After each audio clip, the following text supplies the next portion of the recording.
Hello, chess family. It's me, National Master Jesse James, and it's time for another installment for How to Sacrifice Your Queen. In this one, we'll be taking a look at the idea: embrace the chaos, create complications when you do sacrifice your queen. Sacrificing your queen is already a very incredible thing to do, or a very hard thing to do, because, well, there's lots of ways for them to fight back because you're down so much material. With that being said, if you're able to sacrifice and create complications, muddy the waters a little bit. Here we see Michael Tal do this in many of his games. Even though it may not be the best move or the correct thing to do, it is a fun thing to do, and it is a practical decision.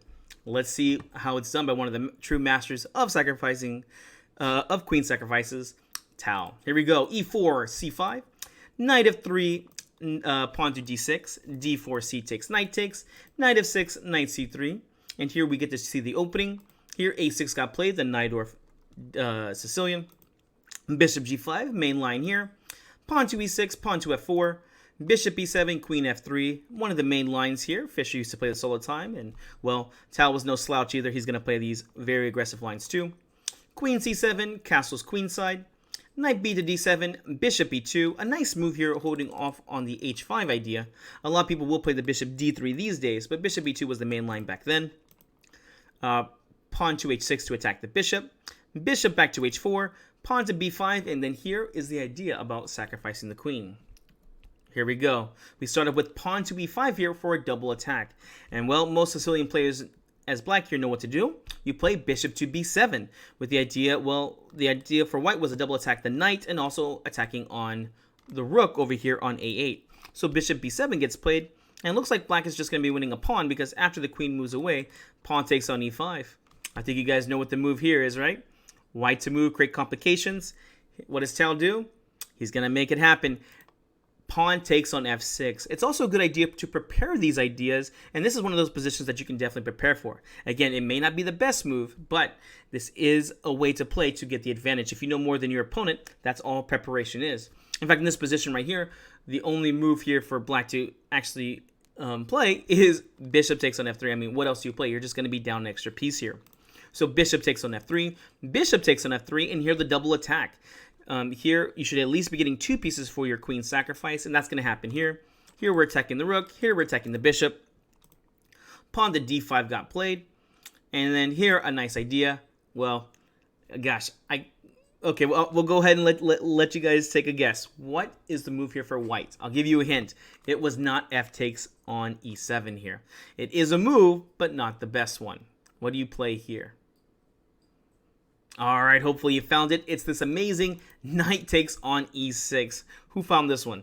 If you did, good job. You are definitely supposed to be sacrificing your queen in your games. You are a tactical player. A quick little recap real quick. What happens if F takes on E7? This turns out to be a lame move, as after queen takes F4 check, you're losing your piece right back. And here black is in an easily winning position.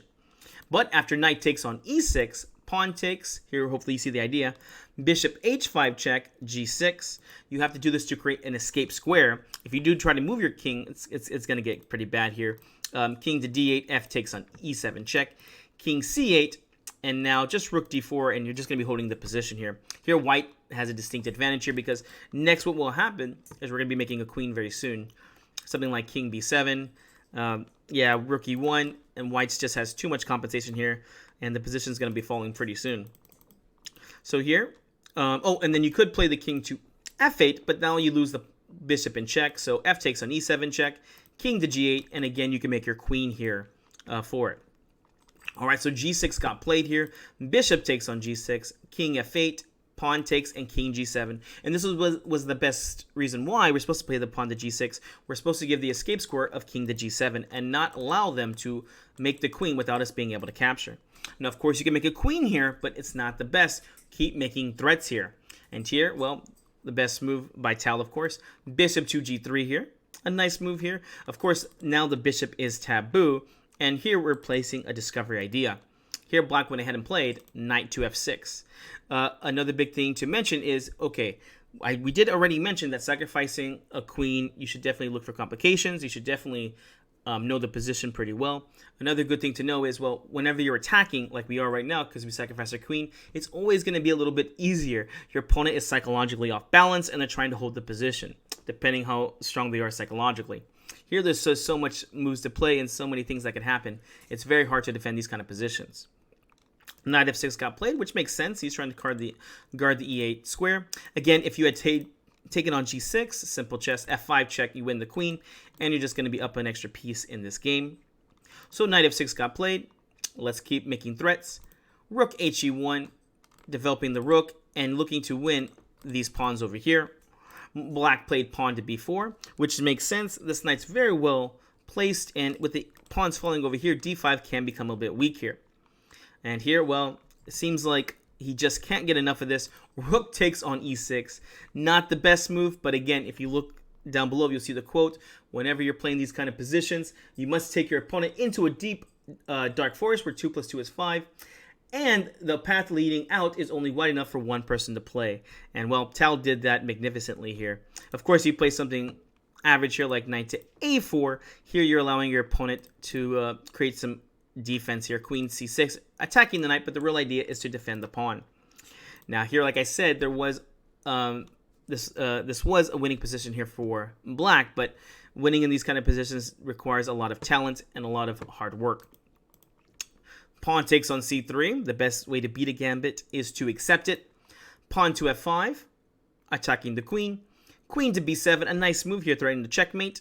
And here, Tal just takes it nice and slow and plays pawn to b3. Already at this point, now it is back to a plus position here for Tal. It's amazing. A few of the moves over here did not look particularly well. After pawn takes pawn f5, here you need to play c takes b2 check. Again, this is one of those times where there's only one way leading out of the forest, and, well, he could not find it. And with a few simple moves, he lost the advantage completely.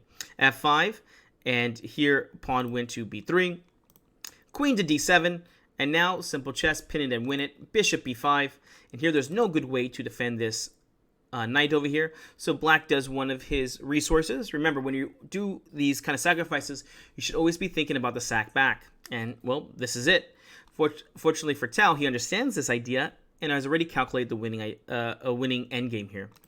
Queen takes, pawn takes, king takes on g6, rook f1. Again, this Tal has already thought ahead, and he sees that, well, there's no good way to defend this knight. You can try to move your knight somewhere, but, man, if you do, you're just going to be dropping a rook. And, well, all the squares are covered. If you try to play rook f8, the pawn will just take. So here, knight h7 got played. Bishop takes, rook takes. And, again, I'm very confident Tal had already analyzed all of this. Now, I want you to go ahead and push pause and see if you can figure out how to get one of these pawns across the board. Here, the pawns get across. He's able to trade down to a winning endgame, which is very important since, well, it's a rook and 2 passed pawns. If you allow black with one move, again, you just waste time with like h3. Now it is a lost position after rook e8. All right, can you figure it out? White to move and transpose into a winning endgame. All right, hopefully you push pause. Hopefully you tried to figure this one out. Here we play the amazing deflection sacrifice, rook to f8 exclam. There's no better move. If you don't take, well, then we just queen. So here, rook takes on f8 has to get played. If knight takes on f8, simple chess, you just make a queen here since you blocked the rook. Okay, so after rook takes on f8, knight takes back. And now pawn e7, king f7, queens, king takes. And after king d1, black just resigns.